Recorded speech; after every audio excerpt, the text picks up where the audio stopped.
Hello, everyone. My name's Renee Moelders, and I'm a partner here with Convergence Coaching. And I'm here in place of Jennifer Wilson and Tamara Lorizell. They are both out of their home offices this week and unavailable to do the HR Huddle. Jen's in New York City with some other consultants to the profession, learning and growing herself so that she can provide better service to her clients. And Tamra, actually, the lucky duck, is on her way back from Hawaii. So she's been enjoying herself with her son this last week on his choir trip in Hawaii. And so she will be back. Jen will be back next week, and look forward to being with you. And in the meantime, I have a special guest with me today. Her name is Karris Kimball, and she's with a firm called B.A Harris in Boise, Idaho. And Karris is here for a couple of reasons. She's a tax gal, so we're really proud of her that she set aside her work and she said, Renee, I have time for you, even though it's busy season. So I'm proud of you for that, Karris. So she's here to talk to us a little bit about what's going on with her right now in her practice and in her life. And then specifically, she's going to talk about something related to HR that you're going to really appreciate. We're going to talk about staff development. But Karris, before we do that, hello, welcome. Hi. Hi. Yeah, thanks for coming. So how are things going? How's your tax season going, tax gal? Well, good. I mean, we've gotten over the halfway point. So with 4 weeks left, it's exciting to start to feel, we get the energy ramp up again where you kind of have a lull, mid-March where you're like, oh, is this ever going to end? But we're getting there. So it's going well. And, every tax season seems to have its unique set of challenges. This year, there's, number of regulations and things, both on the federal level and the state level for us. I'm in Idaho. So we've been navigating those kind of complications and stuff that haven't made things go terribly smoothly. But I would say overall, it's better than the last couple of years that have been. The obviously our industry has just had like a super challenging time during the pandemic. And so things they feel like they're evening out a little bit more. And we really push hard in the fall. We're a small firm based in Boise, Idaho. We have a total of 15, well, about 20 right now. People in the firm, 15 of us are full-time, and then we have a number of seasonals. So, we pushed hard to get some staff in the fall, to get a couple of full-time hires and some seasonals as well, which was a really interesting process. Recruiting was very unique in that a lot of the college recruits they weren't interested. They were kind of burnt out from doing online learning for a couple of years. And so there wasn't a lot of candidates to pick from. So we had to get creative with that, but we managed to do that. And so we've got, a handful with 4 seasonals and then 2 full-time hires. And in a firm of our size, that's a lot of new people to have. So that has been one of the unique challenges for us this year because we don't typically have that many new people. But our area here in the Treasure Valley is one of the hottest real estate markets in the country. You've undoubtedly seen Boise at the top of the list in the news feeds over the last couple of years. Everyone seems to be moving here. So there's a lot more need from the public for our services.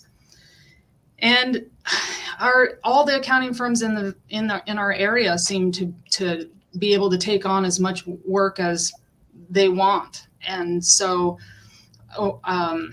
that has made it necessary for us to staff up in certain ways too. So then the other part of the staffing side of it is that in such a small firm, when we have so many new people, how do we train them on hand when we get going into tax season stuff?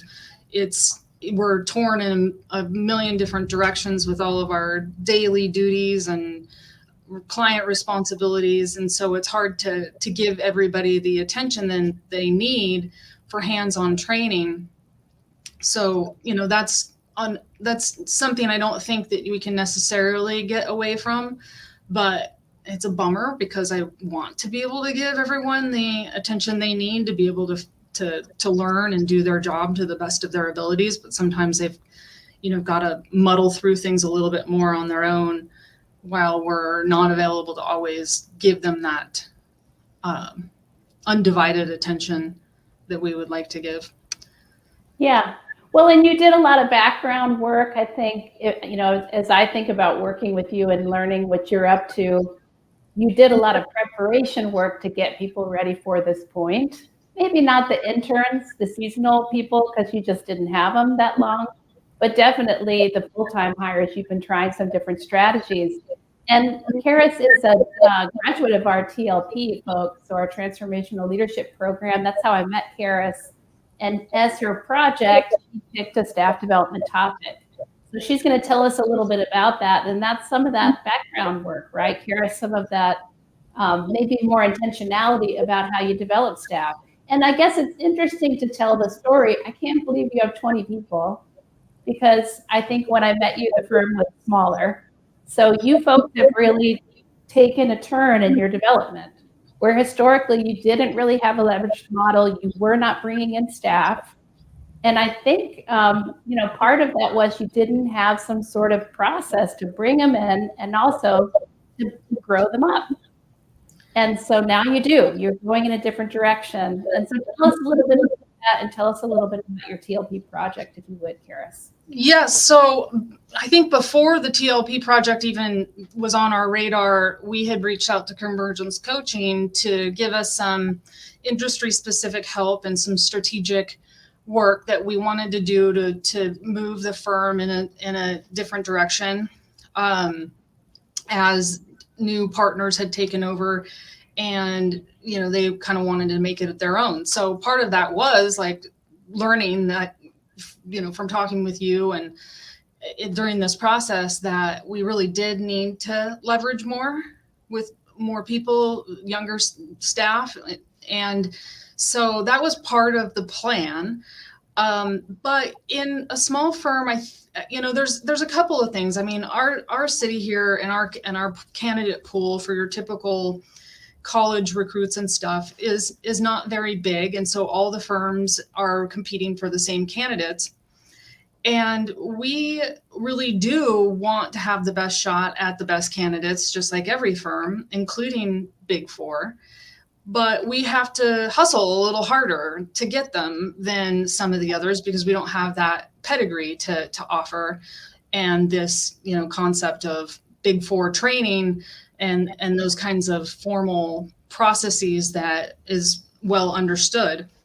So though we do experiential learning with young staff, like I was just talking about, wanting to sit down with them and help them through things. And that, I think that's probably the best way to learn anyways, and the nature of the work that we do, particularly here. But in general, probably with tax, it's easier to learn when somebody's showing you. But we did need a more formal system to be able to train staff, because we also need to be able to sell ourselves to our recruits. So part of this was, and really we had this on our radar before I joined the TLP, but then when I got into the TLP and understood that I needed to come up with a project, I'm like, oh, great. I'll just, two birds with one stone, and take this on. And it was kind of a weird thing in the beginning, because I didn't know where to start. We use for, performance modeling, I guess you would say, the AICPA competency model with the kind of 5 typical pillars of various development, like client service, productivity, leadership, technical abilities, that sort of thing. And that's great, because, it gives you a framework for how to think about developing staff as to what they should be proficient at any given level of associate, senior, manager, etc. But it doesn't exactly provide the detail of how to get there.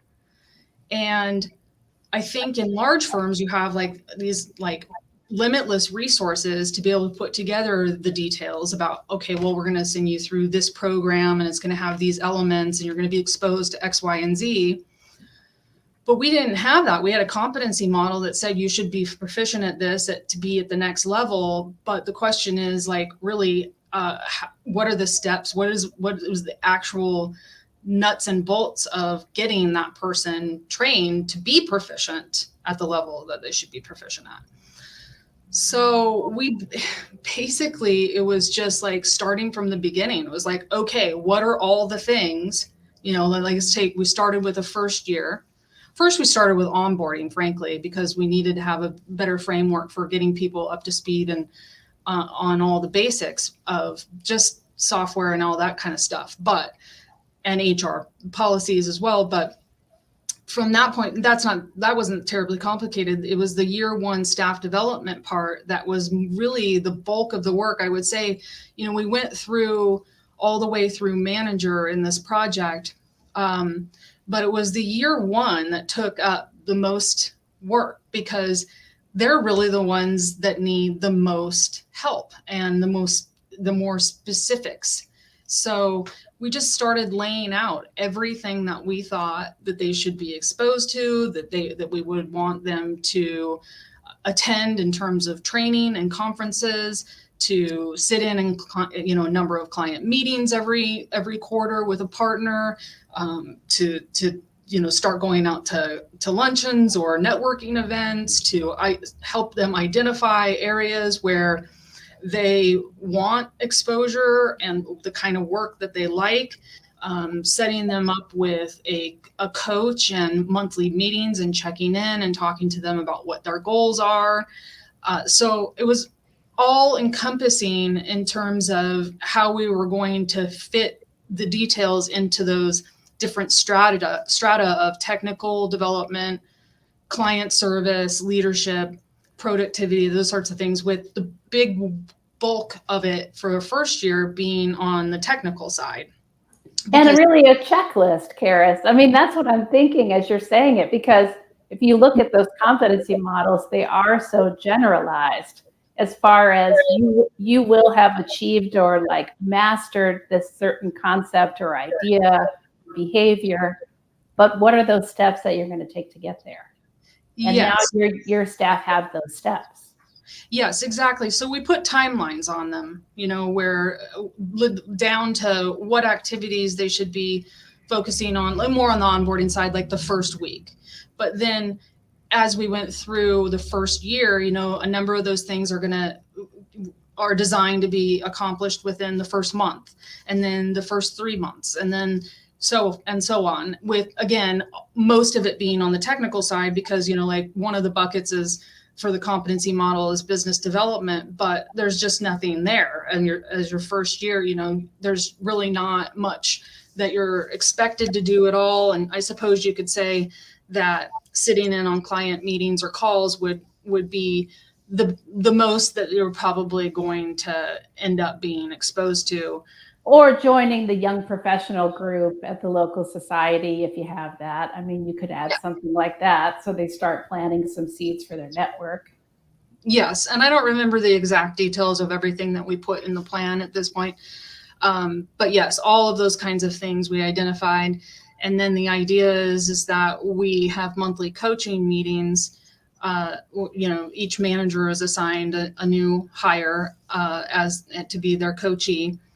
And during those coaching meetings, we address this staff development plan, where we revisit what kind of progress has been made on the things that are at the timeline, that are due, if you will, for how long they've been employed. So we're tweaking it as we go along, because this is all new this year, and we have 2 new people. We had 2 people start in the year prior as we were developing this thing. So we're applying it to them, and now, applying the other pieces of it. Like we have, year 1, then year 2 plus, I guess you would say, for associates. And then after that point, it's kind of like designed to jump to senior, not necessarily like on a year timeline, but, it could span whatever, how many ever years and stuff. And so, we can't do a lot of updating of these things now during tax season.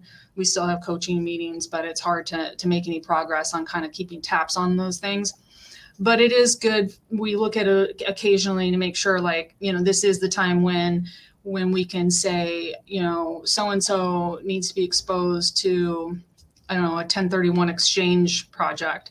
And we have a number of those we know are going to be coming in. So keep in mind, when we discuss these things in our workflow meeting between the managers and the rest of the leadership team, that, hey, this staff member needs to be assigned a 1031. So, keep that in mind when the next one comes in, if it's not already assigned to that person. Yeah. So you can be on the same page about still, even though everybody's busy, and even though it's busy season and we feel like we don't have time for staff development, we're touching every single client. We're doing a ton of work. What percentage of the year's work we do during this time. And so it sounds like it forces you to still have your eye on that staff development ball in this super important time, even though we're busy. Yeah, it does. And and then the outside stuff is also just useful. Like we leverage convergence coaching quite a bit. For the TLP, I did the CAP program, the advisory program. We've sent one of the seniors through the Senior 5 webinar package deal. And leadership development program for seniors and supervisors. That. And then we will also leverage other kinds of, continuing education conferences and stuff like that. I mean, even if people don't have CPA licenses that they need to maintain, we don't see training as being optional or just a necessary evil of maintaining your license. Like, we actually need the learning, and some of it's better than others. I mean, there's quality CPE, and then there's the cheapest CPE that you can find, and right. We're trying to be intentional about what it is that we expose people to. And there's some AICPA conferences that are designed for like tax year 1 people to tax year 2. So we're using those, and over time we'll identify more and more as we're growing. I mean, and like you said before, when you first met us, we were maybe half the number of people. Which is amazing. That's 3 years ago or so. It's incredible growth. Yes. And growth can be really good and can also present its own challenges. And we don't want to grow for the sake of just growing. Our intention is not to be as big as we possibly can. We like being a small firm. Everybody here has more or less chosen that path. I mean, I started out at a big firm, and I ended up here at a small firm, and it's just a better fit for me. And some of the hires that we have, it's the same deal, that they wanted to come to a small firm, and we want to keep them. So we want to offer them the best that they can get without having to, sacrifice their career of not having chosen some other bigger, shinier option. So yeah, well, if you're touching on something, you pointed to it. You said for us to compete in recruiting, we have to you used the word, we don't have the pedigree, but in my mind, I would say you are building up your brand. So there's the whole Big Four experience, there's the large firm experience. There are certain people who don't want that from the get-go. That's not what they're looking for. So you have something special, unique, special, and different, we say at Convergence Coaching. And so I think you are, over the last few years, really starting to hone that and be able to communicate about that when you go out to your recruiting events and you're talking to students. And when you're talking to experienced hires, Karris. And I know you lost your experienced hire, which is a bummer. That wasn't a good fit. So you're still kind of honing that. And I was thinking about that too, as you're talking about your competency model. I wonder if that's next for you, is to think about those experienced hires as experienced senior. What kind of scaffolding and support do they need with this kind of competency model that you built for the young people? Maybe building some better support for those experienced hires so your next one is more successful. Yeah, I agree. So, we have been really fortunate in recruiting. I think we do have a unique special proposition to offer.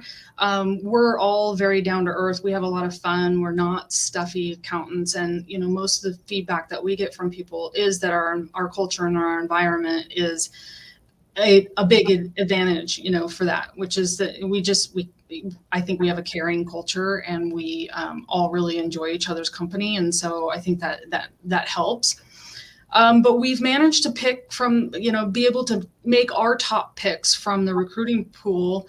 And those people are at the top of their class, and they chose to come here, and they're smart and they're driven and we're hardworking. And we do have a culture of, I think, excellence. And that comes with some special things too, which is that everybody, not everyone, but a lot of the people that are here in our environment are overachieving types, and the public accounting can really grind you down with the amount of critical feedback that you receive on your projects and stuff like that. And so it presents a unique thing in having to really help people navigate that process of being new and having to learn something and not knowing what you're doing. And in the case of one of our experienced hires, this person came from a larger firm, a top 10 size firm. And she was there a couple years. We just assumed, like, we talked through the recruiting process, and the level of technical knowledge that we thought she had, we were mistaken. We didn't take the time to onboard her, like you're getting at, with assessing the true strengths and weaknesses. And that, I think, is the next level, for us to identify how we can do a better job at that, because we let her run with things, and we didn't give her the attention that she probably needed to be properly onboarded. And it really hurt her abilities and her sense of, feeling like she could perform. Yes, success, right? Like, people want to win. So it sounds, when you told me the story, it sounds like it wasn't winning. And to hang out that long when they feel like they're losing, So, and it's a learning process, right? So you have really, like, built that scaffolding for those lower levels. And so I think you're probably going to need to do some more experience. I mean, you're really investing in those young staff, but you may find yourself again wanting to plug in at the experienced higher level. And so I feel like that might be sort of the next 2.0 of your TLP project. Yeah, I think that's a good point, because there is some lessons for us to be learned in that process. And, we just didn't, it was new for us. I mean, we've had interns and then brand new hires. Right. And so we can start them from the beginning. But right. A lot of the things too, though, with hiring from that pool of candidates is interesting, because I recall my own experience in coming from a large firm to a small firm. I too did not have the types of exposure to experiences and down in the nuts and bolts of certain things that we do. I mean, most of our clients, we do a lot of their accounting in order to get to the point of doing a tax return for them. We're cleaning up their QuickBooks, we're pulling reports, we're setting up amortization schedules, we're unraveling some mistakes they made, or we're piecing things together from a million different places. And all of that stuff is different than what you would be experiencing at a large firm. Right. To some degrees. And so it's not necessarily just transferable. And that's the piece we missed. Yeah, sure. And I guess, when you told me the story, one of the interesting ahas for me is that not only was it, like, you guys felt like it wasn't a winning situation, but that experienced hire felt like they weren't successful. And so some of it is, like, right from the beginning saying, hey, look, you're coming in. There's some things you aren't going to know. So remember, you're going back to the basics in some places. Yes. And we'll be ready for that. We have the scaffolding for you. You be ready for it too. Don't lose your faith that we're going to get you ready and next year you'll be better. Yeah. Setting everybody up for that. We do it so well with hires. We just had an onboarding lunch today. We have a new hire that started today, and she said something about how she messed up her clock and she almost missed her first meeting, and she was so upset. And I said, Elena, there's lots of grace right here at the beginning. So thank you for caring so much, but don't get too stressed out. The team will understand. And so just, we have to say that even to those experienced hires, because they don't know anything about us, and there's a lot of stuff they aren't going to know. We're going to have to teach them. Everybody's got to learn something when they come in new, no matter how experienced they are. Even partners, if you went out and hired a partner, they would have to learn something. Yeah, exactly. Yeah. Well, Karris, thank you so much for coming and sharing with us. I think it's interesting for firms to learn about the full kind of checklist, really specific approach to a competency model. And so when we look at those, sometimes they're so generalized. So I think that's the way. And just that every firm, no matter the size, no matter the makeup, no matter the geography, you have a story to tell. And I love the way you folks are using your story to create this firm that you envision, this firm of the future at B.A. Harris. So thanks for coming and talking to us about it. Thank you for inviting me, and thank you for helping me along through the process, because, like I said, we use convergent coaching a lot, and it's really been priceless for us. Awesome. Thanks for saying that, Karris. It's been our pleasure. Thank you. Thank you. All right, everybody. So we'll see you next week. Thanks for joining us.